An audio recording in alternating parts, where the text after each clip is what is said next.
It's one of our body's most important senses. It's our protection from the world. It constantly grows and replaces itself. When you're hurt, it heals itself. When you're hot, it cools itself. It's our body's largest and most visible organ. Everything has skin. A tree has its own type of skin. A snake, even if you look at inanimate objects, houses have walls and so forth. The purpose of skin is that it should hold everything together and ensure that it gives protection. But also there's the idea that skin is talkative.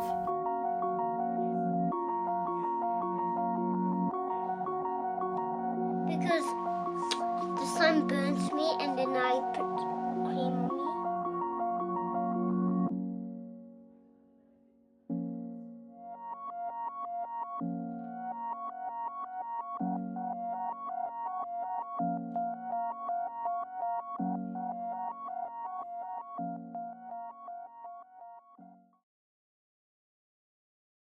People would come and feel my skin and pull it and hit me just to see how I'd react. People used to be scared of me.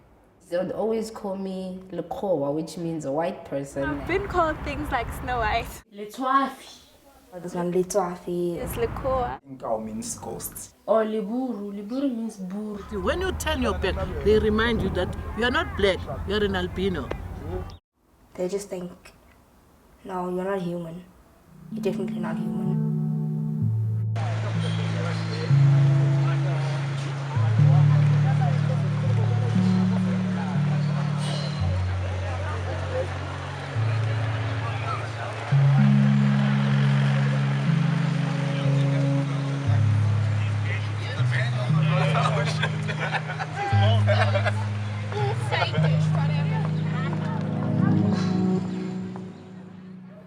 You never know that you're different. I never knew that I was different until I was told by other kids. So I would always associate with them, play with them. And then there just came a time when they said to me, listen, you are white. Yeah, I remember there were these two girls that used to call me Vitspook all the time. Vitspook. And I had to accept the way things were.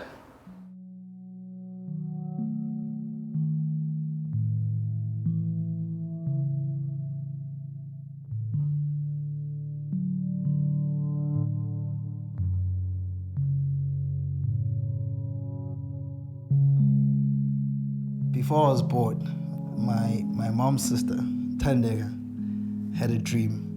So she says, she came to my mother and said, I had a dream, there was this white baby that was sitting on the couch. And obviously this didn't make sense to them because we didn't have any white friends or anything like that. And a few months later I was born.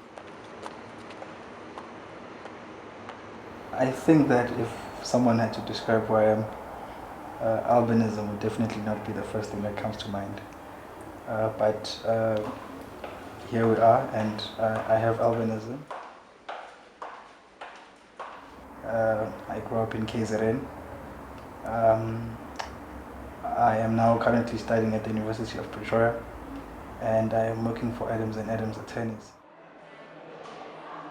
I always say skin is talkative. It decides who is more superior than another person. It decides who is more inferior and so forth. The treatment that people have directed towards me has been justified solely on my skin color. And when I say treatment, I refer to words that people have said and things that they've done. But not only that, but most importantly, the way people have looked at you. Body language is so, it says so much. The way a person looks at you when you walk into a room, you can already feel that thing of, okay, they're doing this because of albinism. One day, I remember walking along Barnett Street. There was a car that was passing on my right-hand side. And as he was passing, he just opened the window, the guy on the left-hand side, and he came out of the window and he said, yeah, you're Xakhubasa. I did low because at first it started off as some form of a shield. a way of protecting myself. For a great part of my life, like I've said in relation to my experiences, I had been victimized and I needed something that could protect me. But I also needed something I needed law as a ladder to somehow get my dignity back, because I think that I was stripped of my dignity. Even though this started off as a personal thing, it was elevated to something more, in the sense that now today law is not so much about whether I get my dignity or whether I can defend myself. It's more a way of life, a way of reasoning, a way of judgment. I think society is not only oblivious, but doesn't care. It's one thing to be unaware of something. It's something else to not care at all.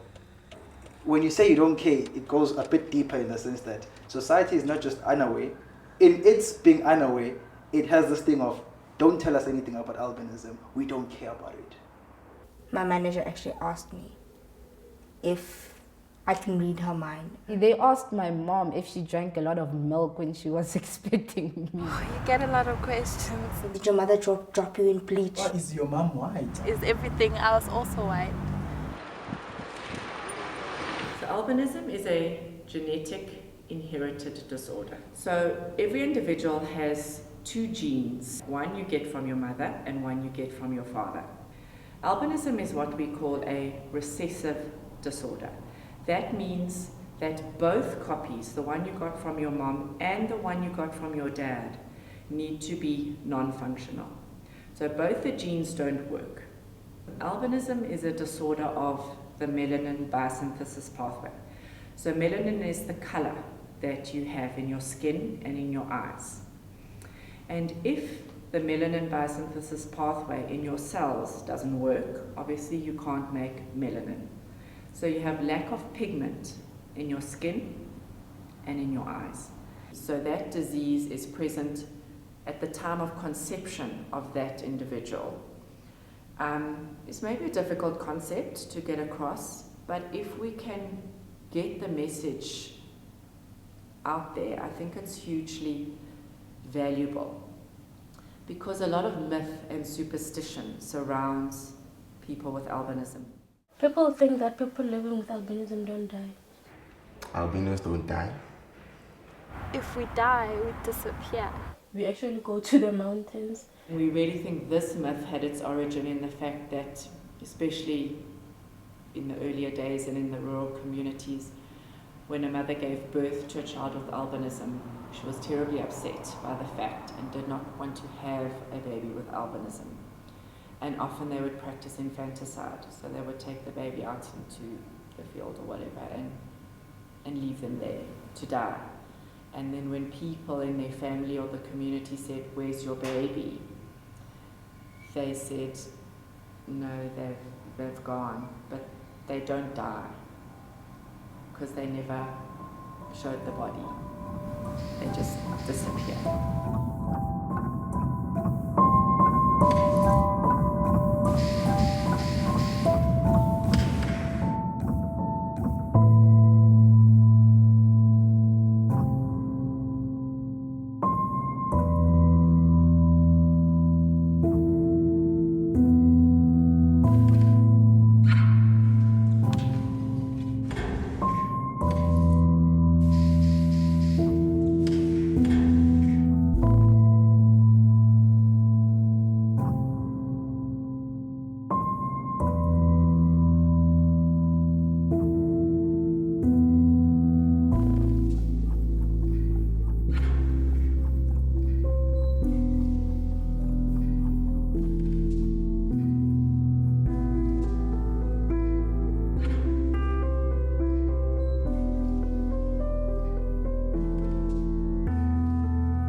People use albino parts for muti. We bring good luck. Magic powers. The blood is bewitched. If you cut our hair and tie it to the fishing rod, it's gonna attract fish. You become rich and wealthy. I don't trust anyone these days because of those myths. So I get kind of freaked out. In Tanzania, they kill people with albinism. 13-year-old human Ezekiel was attacked in 2007. He hasn't seen his mother for 4 years, since living at the Kabanga Protectorate Center for people with albinism in Tanzania. I wish to go home, even for one day, he says. One day would be enough for me. 17-year-old Angel Salvatore has skin cancer. She was attacked by a group of men led by her father. Her father thought she was a gift from God, one that he could use to get riches, says her mother Bastida Salvatore. Angel's dream is to one day be a journalist.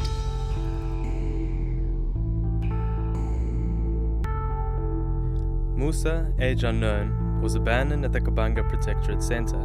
It is believed he is from the border of Burundi, where a black market in albino parts is thriving. Helen Sakalima holds her daughter Jessica. Of Helen's 9 children, 3 have albinism. The people in the village said that the children are not normal, that they are like devils. It's more common in our black population, but that doesn't mean it doesn't occur in all populations. It does. So in the Caucasian population, in the Indian population, in the Chinese population, all population groups across the world.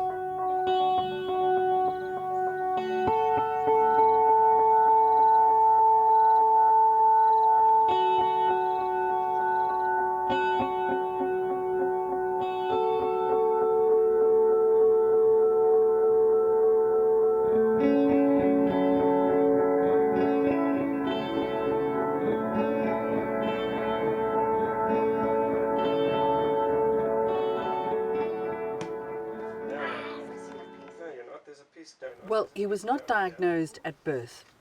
The pediatrician, obstetrician kind of delivered Jake, and as he pulled him out, there was this white, silver white hair. And he was Afrikaans fellow, and he said, "Oh, my God, dis 'n engel."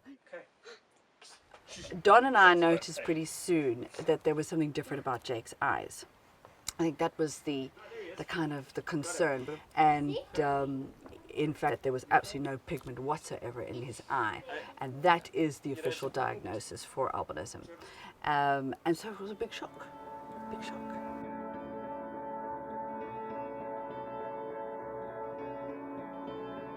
Don has found out actually that the albinism strain is on his father's side of the family. There's a distant cousin in the UK who also has a child with albinism. On my side, I haven't worked it out yet.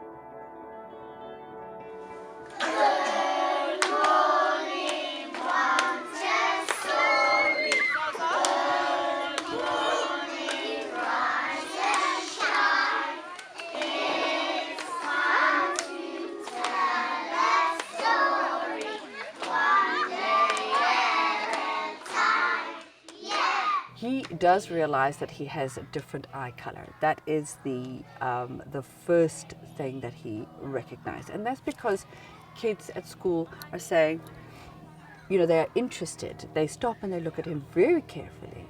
And they look at his eyes and they see this interesting sort of terracotta eye color that also changes with the light. So sometimes purple, sometimes blue. They will say, why is Jake's eyes like that? And therefore the questions come home. Roxy. Present. Jake. Present. Tia. Currently, his own experience of his own condition is, I've got to wear sun cream and I've got to wear a hat, you know, so that the sun doesn't burn my eyes. This is a special one. Where did you get this one from? From Montessori. Aha, is it your special Montessori hat? Yes. When do you wear that one? At school. Also for school, hey? Besides the cosmetics, the real issues with albinism are the protection against UV radiation that melanin provides in your skin. So individuals with albinism are particularly susceptible to developing skin cancers. And a lot of the management of the condition is around protection against UV damage. The other big issue, as I'm sure you're aware, is lack of pigment in the eye. And so when somebody's born with albinism, they have visual impairment. And this can be can range in severity. But by definition, all individuals with albinism have visual impairment.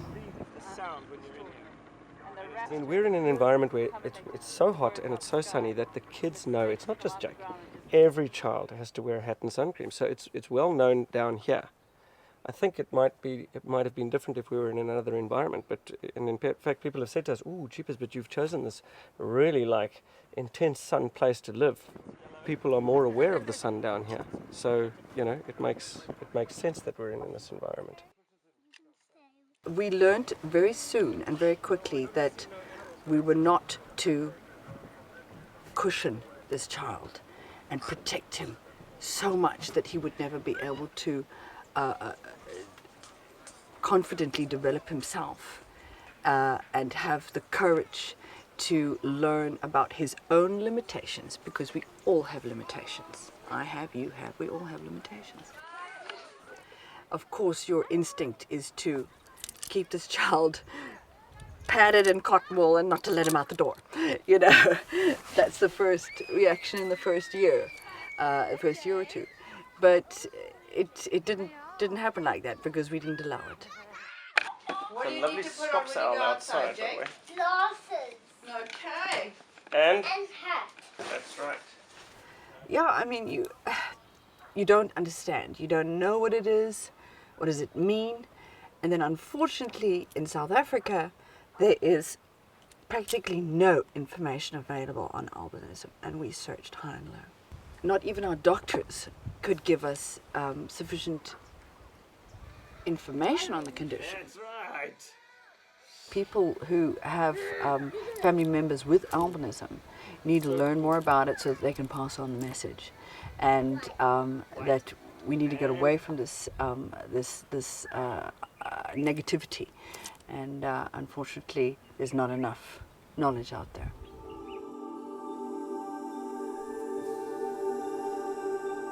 Within the African context, the topic of albinism is more amplified. Obviously, because of the fact that it becomes noticeable. It creates a lot of curiosity, and it helps also in perpetuating the stigma attached to albinism. I think that I've lived beyond albinism. I've accepted myself. I know that I cannot change the way I look. But to say that I cannot change the way I look does not mean that I cannot challenge the perceptions as to how I look. What is an albino doing driving a car? What is an albino doing living in such an area? What is an albino doing, expressing his political convictions? These are the alchemies of color. These are the underlying assumptions behind the language of skin. It just shows us the context in which someone like Kaliso is living in. Sometimes people speak of my journey with albinism as if, albinism was your spouse or your girlfriend and you're walking side by side with it. But I would say my experiences surrounding albinism have taught me something. They have been a lesson for me to accept others. I know how it's like to have people discriminate you, not so much in what they say or what they do, but in just the way they look at you. We are used to certain colors in a rainbow, but if we say, let's add another color that you've never seen in a rainbow, people start thinking, is that a rainbow? Is that some thunder lightning, Bishop Tutu is my bishop. I'm Anglican. And I feel when he said Rainbow Nation, he included me. And I included myself because I'm black. I am part of a Rainbow Nation. I am part of different cultures, people, different colors. And so I don't feel that I'm not part of a Rainbow Nation. People shouldn't look at people with albinism in a different way. Just because a person's skin tone is different, it doesn't mean that they aren't the same. I still think that, a lot of people are trying to learn about albinism, accept people for who they are. I think we are actually closing that gap, even though we haven't closed it completely, but we are getting there as a nation to build the rainbow nation that Tata Nelson Mandela hoped for. I feel like the world as a whole is on the same level when it comes to albinism. They want to help, but they don't understand. So I feel like if you try to understand it first before you try to help us, because we're not suffering, we just need help. Sometimes I even forget myself that I even have albinism. You know, I just take life the way it is. You know, there's nothing that changes me from anyone else, and there's nothing that changes anyone else from who I am. So albinism is not a curse, or it's not luck.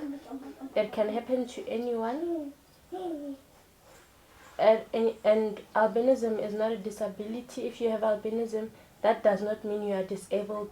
For me, I consider it sort of lucky, actually. It's like, hey, I was born different, ooh. But then the problem is that it's not like the way I see it is not the way it is, actually.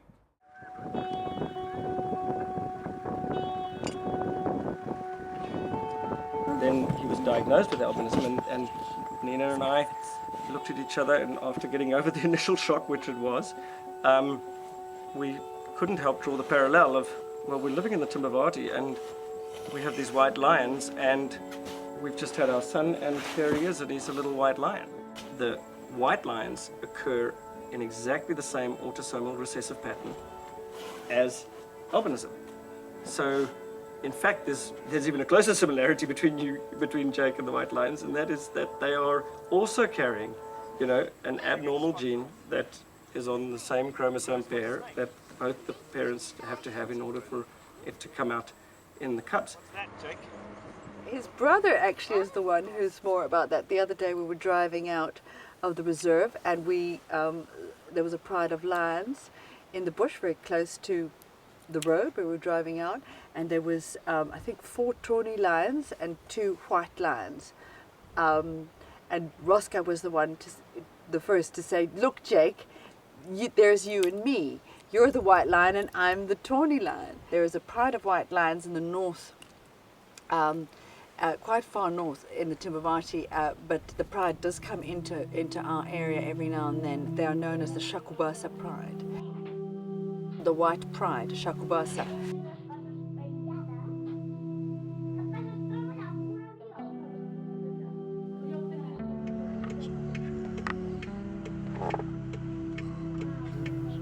People will always wrong you. There's no doubt about that. And at times people don't even know that they've wronged you. And this is where I take a lesson to say, I need to forgive people. Not because I'm weak, but because I'm strong enough to see that people make mistakes. I think despite all my experiences, good and bad, if I had the chance to relive my life, I'd relive it in the same skin.